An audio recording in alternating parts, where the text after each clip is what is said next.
Olá, pessoal que acompanha o canal Ônibus em Debate. Volto aqui agora no Rio Ônibus, né, para conversar com o nosso amigo Paulo Valente.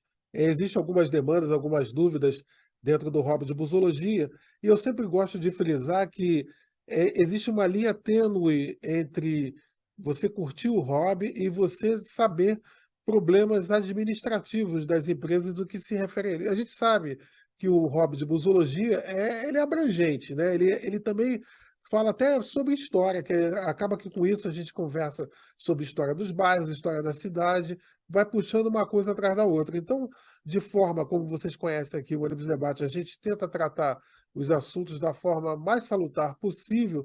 Nós estamos aqui com o Paulo Valente para as apresentações dele. Paulo, meu obrigado mais uma vez por você estar aqui conosco com o Ônibus em Debate. Pô, Divaldo, eu que te agradeço aí pela oportunidade de participar e de falar aí com a grande audiência do canal. É sempre um prazer falar contigo. A gente aqui fazendo uma confidência, a gente fala todo dia sobre ônibus. Todo dia a gente troca figurinha, troca ideia, tira dúvidas e tudo. E é uma oportunidade boa de vir aqui falar com todo mundo, com mais gente. O, o Paulo já é um amigo assim já de 2 décadas, né? A Acho que um gente pouco mais, hein? um pouco mais, ele quer Um botar a pouco gente mais mais. velho, né? Que vocês sabem, no outro vídeo anterior, que já faz tempo, né?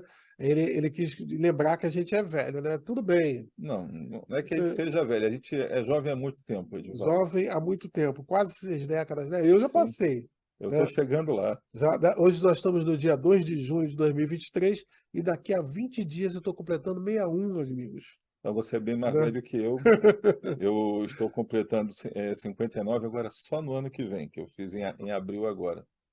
Aí você vê, né? Mas tá bom. Tá... Dois sessentões aí, a gente usa um pouco da experiência que a gente tem em relação, né, ao transporte, né, para passar para vocês da melhor forma possível. Paulo, a gente tem algumas demandas aqui, algumas perguntas. Talvez isso aqui não seja da tua abrangência, mas uma das perguntas é a retomada de roteiros que ainda estão inoperantes. A gente sabe do esforço da Secretaria de Transportes, Sim, do empresariado, na retomada de linhas. A gente sabe que as linhas, muitas voltaram, algumas em TU, né, que isso não satisfaz a uma certa parcela da população, mas o pessoal quer saber sobre essa retomada de roteiros que ainda estão inoperantes. E uma delas é a linha 946, né, Pavuna e Engenho da Rainha, que o pessoal solicita muito a volta. O que você tem a dizer para nós sobre isso? bom, o que que eu posso te falar? Eram muitas linhas aí paralisadas, tinham bairros aí, pra você ter uma ideia, eram 636 pontos na cidade que não eram atendidos mais por ônibus. Então, a prefeitura, ela é que hoje trata dessa reorganização, vê as linhas que estão voltando, ela tem as demandas que chegam lá na prefeitura através do 1746, tem as demandas que chegam de políticos da região, associações de moradores, de visitas que o pessoal da prefeitura faz ali aos diversos bairros. Então, ela definiu primeiro que atenderia esses pontos descobertos e depois começou a retomada de algumas linhas e itinerários. E ela tem feito isso, eles têm ciência de que ainda existem algumas reclamações, alguns pontos ainda talvez a serem atendidos, mas eles estão reativando linhas e serviços de acordo com a possibilidade das empresas e dos consórcios, no caso, atenderem. Então, são feitas reuniões aí eh, praticamente semanais entre o pessoal da, do Rio Ônibus SMT, e dos consórcios e o pessoal da SMTR para tratar disso.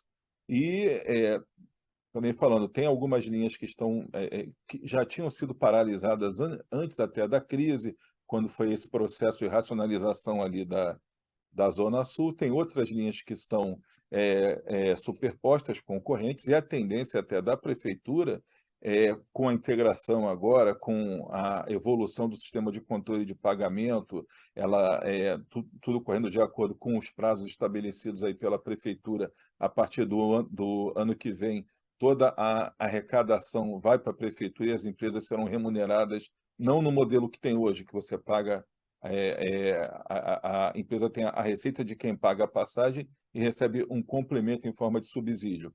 Isso vai mudar, toda essa receita ficará diretamente com a prefeitura, que vai somar lá com outros recursos que tem já no orçamento, para fazer o pagamento às empresas por quilômetro rodado.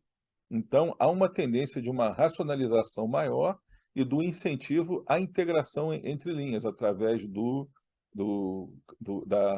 do novo modelo de bilhetagem que eles estão A gente até implementando. vai falar sobre isso mais adiante. Então, só para te falar, então só para não perder aqui o A linha de raciocínio. Então, raciocínio. algumas linhas que não voltaram, podem até realmente não voltar, porque o próprio uso da população já fez com que as pessoas: "Olha, não tem a linha, mas eu já estou me deslocando numa outra linha que já passava por aqui, ou estou fazendo uma integração Uns andando a é, pé com também, 2 né? linhas, outros estão andando trechos menores aí a pé, mas a secretaria está atenta a isso e certamente está com tudo isso incluído no planejamento. Eu acho que nessa mudança que a gente está tendo agora de sistema de remuneração, de sistema de planejamento, em que as empresas estão realmente ficando como prestadoras de serviço e a prefeitura tem todo o comando aí, toda a gestão do transporte, certamente toda a população será atendida aí a contento. Eu acho que não com sistema. A Secretaria de Transportes, então, resumindo, tem ciência das demandas que ainda existem, mas é bem provável, Edivaldo, que não voltem aquelas linhas antigas que a gente conheceu, que esse novo modelo que está sendo construído venha com novas linhas, novas ligações, com novas propostas de integração. Tem agora o corredor Transbrasil, que vai ser inaugurado, que vai trazer grandes Opa, a alterações gente para vai falar tudo sobre aquilo ele que é mais lindeiro adiante. ali. Então, vem muita novidade aí. Dentro, você tinha falado até da. As empresas estão tentando retornar com essas linhas. Essa dificuldade, esse esforço, né, que tem, essa dificuldade seria também, o Paulo oriunda também, algumas empresas saíram do sistema.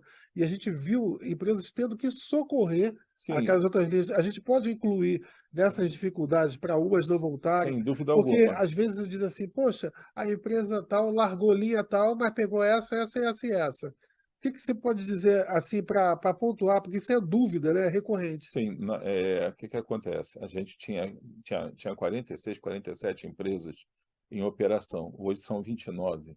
Então eram 47, 18 empresas fecharam. E essas empresas que fecharam, deixaram aí todo um passivo, teve que ser pago aí por quem permaneceu de uma certa forma, né, respingou em cima do pessoal, e também, não houve condição, porque muitas linhas também eram concorrentes. Então, na verdade, tem empresas que pararam, que tinham linhas que concorriam com outras que permaneceram. Então, o que se fez foi um arranjo aí tentando manter as linhas em operação, mas com algumas realmente sendo, paralisadas. E, essa sobrecarga com certeza pesou aí, que não é você, absorver as linhas, você teve que absorver as linhas, teve que comprar ônibus novos, contratar pessoal. Então, quer dizer, são, adaptações que tiveram que ser feitas aí, dentro dessa crise. E agora, certamente, saindo da crise, novas adaptações terão que ser feitas. Você, ao longo da tua fala, você até tocou num assunto que é uma dúvida recorrente sobre os consórcios absorverem a dívida daquelas que saíram do sistema. Rapidamente, tu pode explicar como é que é isso? Porque isso é uma dúvida que existe dentro da busologia. Ué, empresa Y quebrou porque a Z tem que assumir aquilo, o passivo Então, daquela.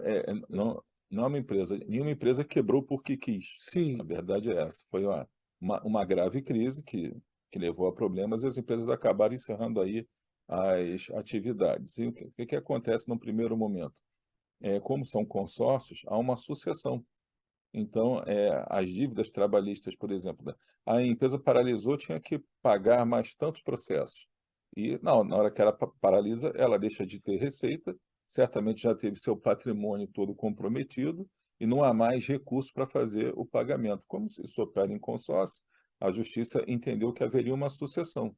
Então, por exemplo, a Santa Maria, que era a minha empresa, ela tinha vários processos, foi pagando. Na hora que parou de funcionar, esses processos recaíram sobre o consórcio Transcarioca e as empresas que continuavam operando no consórcio Transcarioca. Então, essa dívida que empresas que encerraram as atividades, deixaram, involuntariamente, mas acabaram deixando, recaiu em cima das outras. Então, isso foi um peso também em cima, porque além de pagar a sua própria operação, suas próprias despesas, elas tiveram que arcar com despesas deixadas por empresas que cerraram as atividades. Então, tudo isso contribuiu, sem dúvida, para a crise do setor. Você falou até uma coisa interessante, que é uma coisa que a gente às vezes esquece, que em todo e qualquer contrato de consórcio existe aquela cláusula de solidariedade, né. Sim, Até um consórcio exatamente. comum que você venha fazer, existe sempre a É, cláusula de solidariedade. Aí está a explicação para isso, essa sim, absorção, isso né, existe. porque também existe uma lenda sobre a líder do consórcio. A líder do consórcio vai absorver tudo, porque também há uma confusão muito a ver com o papel de É, uma líder de a empresa consórcio. líder ela normalmente é a maior empresa dentro do consórcio. No nosso caso aqui, era a empresa que tinha a maior quantidade de ônibus, mas acaba tendo um percentual maior dentro do consórcio. Mas ela é apenas a empresa líder. Então, quando recai uma dívida, ela recai sobre todas, não é somente sobre a Ela só empresa responde líder. juridicamente, Ela vamos dizer responde assim, né, juridicamente como líder, mas a dívida é para permanece todo o consórcio, naquela cláusula do de todo o consórcio, né, consórcio. da solidariedade. Sim. A outra pergunta, Paula, é que após um ano de pagamento de subsídio, por que não se percebe o religamento dos aparelhos de ar-condicionado na totalidade da frota? Mesmo porque também tem empresas que têm poucos carros com ar-condicionado e também Sim. problemas de manutenção, que a gente tem visto, não vamos citar nome de empresa, né, mas a gente tem visto umas trafegando aí realmente com os carros sem manutenção. Como é que é isso? E também há um detalhe assim: olha, ontem o ar-condicionado de tal ônibus estava ligado e hoje já não estava. Você pode explicar para a gente o que é isso? Então, fácil. Primeiro, eh, a lei determina que todo ônibus que é comprado, que é colocado em operação, tem ar-condicionado. Então, isso é uma determinação hoje da prefeitura, né, e tem que ser seguido. Então, todo ônibus novo que entra no sistema vem equipado com ar-condicionado funcionando. Durante a pandemia, pediram para desligar os equipamentos, houve até polêmica dos carros de vidro colado, que continuaram com ar-condicionado funcionando. Então, beleza, a gente colocou tudo para funcionar. Eh, com a crise que se agravou aí com a pandemia, o processo natural de renovação da frota foi suspenso. Então, se não houvesse a crise ou a pandemia, certamente hoje, pelo processo natural de renovação de 1.000 ônibus aí por ano, que o sistema já teve no passado, toda a frota já seria equipada com ar-condicionado. Então, esses ônibus que ainda não são equipados com ar-condicionado é porque a empresa efetivamente não teve condições financeiras de renovar a sua frota, porque eu insisto, se dependesse do empresário, todos os ônibus dele seriam trocados todos os anos. Ninguém gosta de rodar com ônibus mais velho. Se pudesse, todo mundo teria a frota aí com no máximo 2 anos de uso. Então, as empresas são diferentes, os consórcios também, então, algumas estão com a sua frota já equipada com ar-condicionado, para a idade bem mais nova, e outras têm boa parte ainda da sua frota sem ar-condicionado. Então, o que acontece? Dentro desse processo de retomada, essas empresas que estão com a frota mais antiga estão buscando renovação, se não comprando ônibus novo, comprando um seminovo, e esses também vêm equipados, só em placa agora, só põe em operação com ar-condicionado. Melhora a Então, qualidade, né? isso é um processo de retomada que vem sendo feito, que não há como precisar, olha, daqui a um ano a gente terá conseguido trocar toda essa frota, daqui a 2 anos, isso a gente só vai saber à medida que o sistema for sendo recuperado, que houver um incremento aí no valor do subsídio ou alguma alteração na forma de remuneração, mas isso é um processo que já vem em curso. Com relação aos que tiveram o ar desligado e foi religado, isso aí todo mundo que tem carro, todo mundo que tem um eletrodoméstico em casa sabe. Se você deixar o teu carro parado 3 anos na garagem ou o ar-condicionado do teu quarto lá desligado por 3 anos, quando você religar, há uma tendência dele não estar funcionando, porque ressecou uma peça, tirou outra, ou vazou o gás ou algum problema. Daí Então, explica então, hoje o carro número 11 da empresa tal estava com o ar não, ligado, então, e no dia eu te seguinte não está entendi. mais, né. Então, o que acontece? A gente vai religando o equipamento. Alguns você ligou o botão, sai funcionando na hora. Outro aí no dia seguinte dá um defeito, porque funciona um pouco, mas tem um vazamentozinho de gás, acaba saindo por ali. Ou a correia já está ressecada, roda 1 ou 2 dias e acaba partindo. Então, há uma manutenção diária, como de novo, como qualquer equipamento que você tenha na sua casa ou como seu carro de passeio. Ele precisa de manutenção. Então, você liga num dia, ele pode enguiçar no outro, que nem um pneu. Você troca o pneu hoje, amanhã ele pode furar. entendeu? Então, são defeitos que podem acontecer, até porque a idade média da frota está mais elevada, mas Aumentou, né? a gente hoje tem 75% da frota aí com ar-condicionado ligado, praticamente todos os veículos que têm ar-condicionado, ele já foi religado, alguns faltam porque é um investimento maior. Alguns você tem que trocar uma correia e uma mangueira, outros você tem que comprar um compressor, comprar um motor novo, tem que dar uma carga de gás, tem que trocar toda a tubulação, entendeu? Então, tem esses defeitos, mas os defeitos que vão acontecendo, eu religuei hoje, amanhã ele enguiçou de novo. Acho que todo mundo já passou por episódio disso. Você conserta alguma coisa num dia, no, Tem a época no da dia quebradeira, seguinte, né? ela Eu enguiça sei de também. novo. Então, é, o que as empresas estão fazendo? Estamos dentro dessa força-tarefa trabalhando para deixar tudo funcionando. Mas mesmo ônibus novos que chegam, às vezes o ar-condicionado dá um defeito, apresenta. Isso acontece. Então a gente trabalha para que tudo funcione. Mas nem com toda a frota zero a gente pode garantir que todos os ônibus estejam com ar perfeito funcionando. E a gente não pode Eventualmente esquecer, vão né, Paulo, desligar. das peças também que têm faltado no mercado, né? É tudo A gente isso, está a falta vivendo de essa. peças no mercado, a falta de recursos, mas tudo isso vem se trabalhando aí para normalizar. Nós estamos, já, vamos dizer assim, numa fase caminhando para o final da implantação do BRT Transbrasil. Como é que ficarão as linhas regulares? Os consórcios já foram chamados pela Secretaria de Transporte para tratar disso, porque a gente sabe que estão fazendo o terminal Gentileza, vai aumentar aquilo que o carioca detesta, baldeação, vai ter integração com o VLT. Como Sim. é que vai ficar isso, as linhas regulares? Vai haver perdas para o setor? Não, então, em princípio, o BRT, que era operado pelo setor, ele teve uma intervenção da, da prefeitura e a prefeitura passou a operar o BRT através da Mob Rio. Então, desde essa intervenção, que já tem mais de 2 anos, os consórcios não têm nenhuma ingerência na operação do BRT. Primeiro na intervenção, um ano depois com a criação da Mob Rio. Então, essa operação toda hoje é da prefeitura. O Transbrasil será operado pela prefeitura, hoje tem processo de licitação de todo o sistema de BRT, isso está em curso, e a prefeitura que será o operador e o prestador de serviço que ganhar essa concorrência, essa licitação, será o responsável. Com relação às linhas que operam hoje em paralelo, tanto do município quanto da Baixada Fluminense mesmo, que tem a concorrência, a prefeitura tem projetos, ela vem desenvolvendo isso, tem feito audiências públicas, algumas reuniões e tal, e certamente as linhas, se não tiverem linhas que sejam seccionadas para se tornarem alimentadoras, certamente elas sofrerão uma concorrência grande do BRT como um sistema de transporte de maior capacidade, maior velocidade, certamente terão impacto, mas hoje ainda não há nenhum projeto. Ó. As linhas tais serão extintas, as linhas tais serão seccionadas, teremos uma integração, isso certamente vai acontecer, mas no futuro. Eu me comprometo a tão logo tenha alguma coisa já consolidada, determinada, da gente trazer aqui no canal e apresentar aí para os nossos amigos Seria ouvintes. bom, né, não ter os mesmos erros do passado, em que muitas linhas foram cortadas, né, eliminadas de vez e ficou só se dependendo em vários trechos do BRT. Mas Mas isso é coisa para frente, né? para frente, mas o BRT, infelizmente, o próprio prefeito reconhece isso, foi abandonado, porque é um sistema que tem um custo diferenciado, você tinha que ver uma questão de remuneração, isso que está sendo feito agora, você vê, tem o subsídio para as empresas regulares do SPPO, mas há o subsídio para o BRT.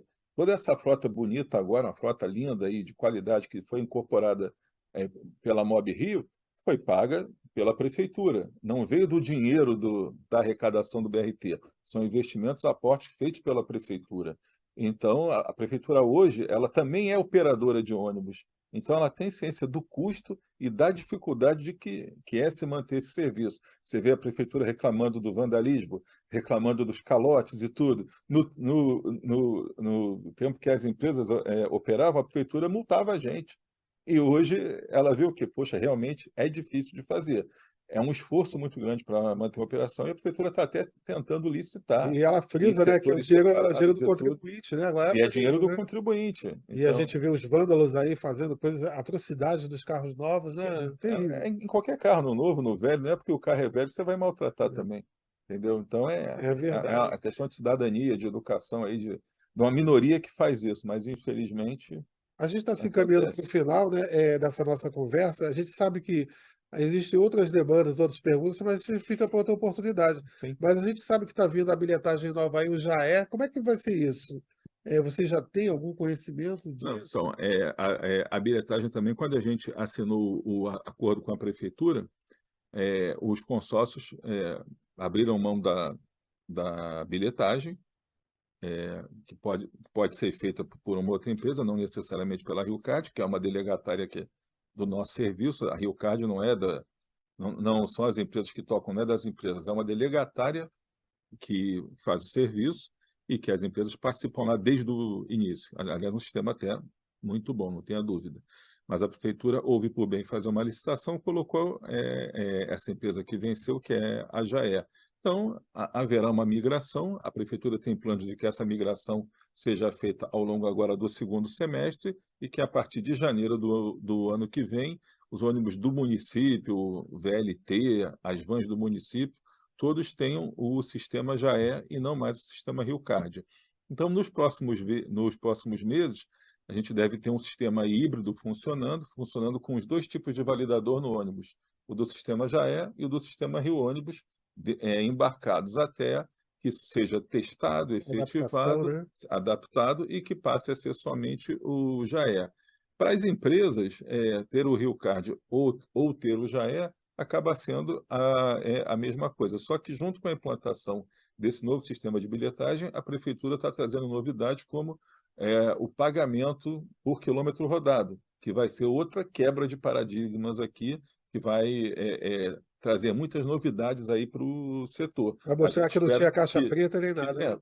nunca existiu essa caixa preta, mas beleza. Agora, se há uma caixa preta, não é mais com as empresas, que elas são prestadoras de serviço. A prefeitura vai gerenciar todo o planejamento, toda a parte financeira, e os ônibus passam a ser remunerados por quilômetro rodado. É isso, Paulo. Te agradeço, essa oportunidade. Nós estávamos conversando de novo. E o que que você tem a dizer, assim, de consideração final para quem curte o hobby de busologia, para o usuário mesmo final, os que utilizam o transporte coletivo por ônibus? Bem, até resumindo tudo que a gente fala nos nossos podcasts, que você acompanha sempre, tudo aquilo que a gente conversa muito aqui no particular, nós dois, o sistema de transporte da nossa cidade, assim como toda a nossa cidade, como toda cidade, é dinâmico. Então, não é aquela coisa criada, engessada, que vai ficar assim para sempre. Nos últimos 20 anos, a gente viu crises econômicas, a gente viu a entrada em operação do BRT, do VLT, a criação de uma nova linha de metrô, a Barra da Tijuca crescendo, o Recreio crescendo mais ainda, o centro da cidade sendo esvaziado, a questão de segurança pública, a gente não pode deixar de falar aqui, especialmente na Zona Oeste, que é o crescimento das milícias, Bem digamos crítico, assim, né? que traz uma nova configuração até em termos de transporte, com vans, com tudo isso, a entrada dos aplicativos, a crise da pandemia, o crescimento do delivery, das vendas pela internet. Então, tudo isso impacta o transporte coletivo. Não é apenas eu ter ali e pegar o ônibus. Então, a cidade mudou, Mudou. a população mudou, os hábitos mudaram, o comportamento mudou ao longo desses 20 anos. Então, o sistema de transporte tem que mudar também, tem que ser readequado a isso. Então, o que a população, os amigos busólogos aí, eh, podem esperar da parte das empresas de ônibus é que elas estão atentas a essas mudanças, sofreram muito com o impacto dessas mudanças, não tenha dúvida, e elas estão trabalhando junto com a prefeitura, que também está atenta a tudo isso que está acontecendo, para a gente definir que mobilidade urbana a gente quer para a nossa cidade, qual o papel dos transportes públicos dentro da nova cidade, dessa mobilidade que se quer, como que isso vai ser remunerado e quem vai ser o operador. Então, eh, a cidade mudou e as empresas têm que mudar, têm que se adequar. E a gente espera que todo esse trabalho venha sendo feito para oferecer um transporte de qualidade num preço módico para a população. Mas é um trabalho complicado, envolve aí muitos atores, a gente vinha falando, quem assiste aí o nosso podcast pode ver o transporte sobre o marco legal, que foi o da semana, está sendo publicado uma semana antes do podcast que nós gravamos, mas certamente tem um programa que vai ao ar antes. Então, vejam esse podcast sobre o marco regulatório, porque tudo está mudando, entendeu? Então, hoje, o governo federal, que não tinha nada a ver com o transporte aqui no Rio de Janeiro, no município, agora está preocupado, porque quem paga por tantas gratuidades? Quem é que vai pagar a conta do aumento do combustível, aumento de salários, a queda no número de passageiros, os aplicativos? Agora tem um projeto novamente do carro popular, então, em ruas Moto que não também, andam né? mais ninguém, os mototáxis e tudo isso. Então, tudo foi mudando e o transporte coletivo ficou engessado no passado. Lembra que a gente sempre falava? O problema é que todo mundo faz o que quer e nós temos que ficar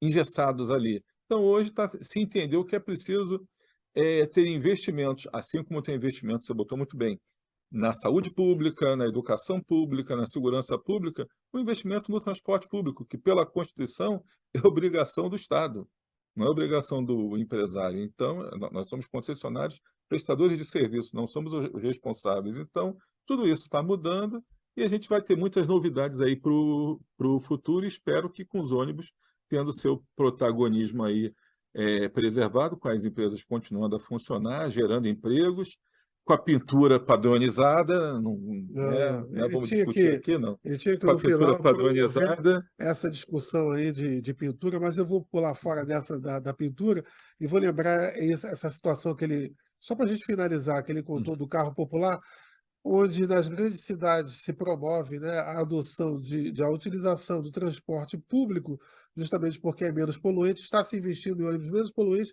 para que a gente vai encher as ruas de mais automóveis, não é isso? Sim. Não que a pessoa não tenha direito de ter automóveis, mas fica aí, assistam o próximo podcast, acompanhem os podcasts do Rio Ônibus, que vocês vão saber muito mais. Agradeço vocês a terem assistido até aqui e um grande abraço. Um grande abraço aí, pessoal.